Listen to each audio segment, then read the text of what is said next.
Well, I had a lot of interesting things that happened when I was just a little kid. And I had some good friends and not many relatives my own age, but I did have one relative, a cousin. Her name was Margaret Griffin.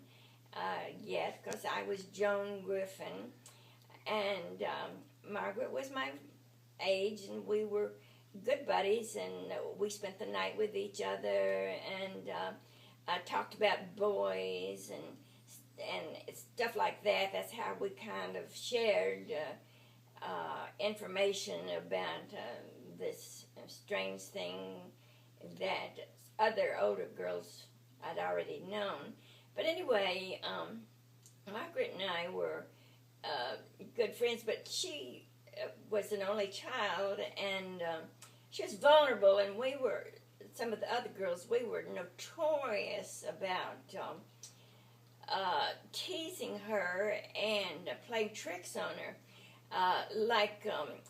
One day at physical education, we had done our exercises, then we were headed back over toward the main high school, and so then Joycelyn and a couple of other girls turned around to Margaret and said, "Margaret, what are you doing here?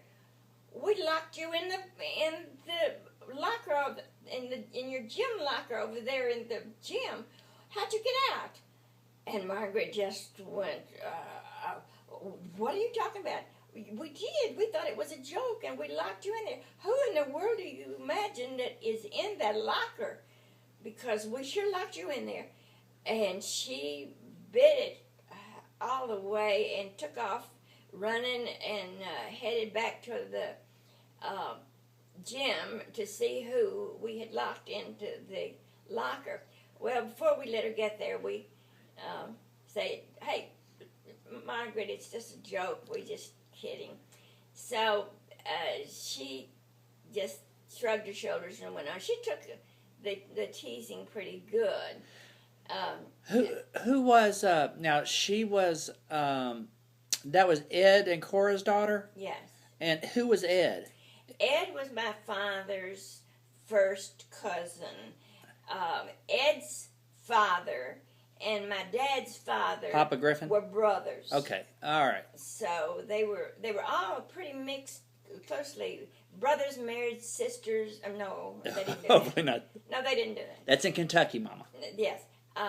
Brothers married sisters, brothers. They were very close. Brothers. My Uncle John, who I believe was Ed's father, he was a brother to my grandfather Griffin. It's all mixed up. But anyway, the main characters of the story was just Margaret. She was cute. She was not a beauty. I remember one particular time. It was a Sunday, and we went to, after Sunday school, after church. Well, I went to her home with her to play and stay until church that night. And I remember especially her mother was not a very good cook. She was a terrible cook, as a matter of fact, as compared to my mom, who was a good cook. But anyway, after we had lunch, well, we were playing in the living room, and we were playing this game where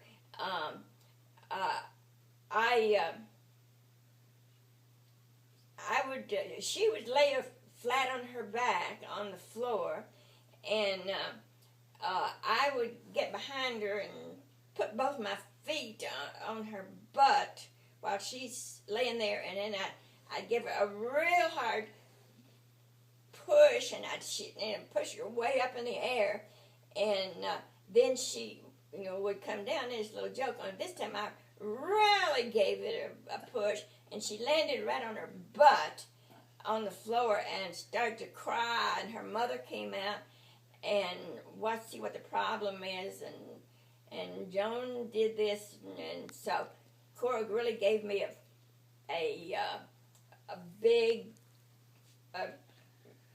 reprimand, but Margaret we just made a little flight and landed on her butt, and I just thought it was so funny.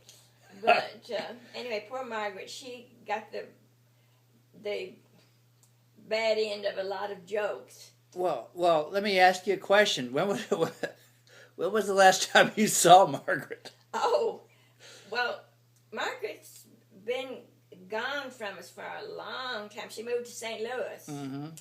And after I married Lowell, or before, closely related, and she moved to St. Louis and married a guy named Don. Good-looking guy. I don't know how she got him, because she wasn't bright or especially pretty either. But I could recognize her right now if she walked in a house or if she sat beside me in the car or whatever. As a matter of fact, that's sort of a strange incident. I think I saw her recently, although she's been dead quite a while. She married this very attractive fella and had 3 children. And actually, I never saw her until a couple of weeks ago. It's really kind of strange, but I think it was probably just an illusion or a delusion or one of those illusions that people have that are kind of, understand. Gosh. So anyway, that's a little bit about Margaret.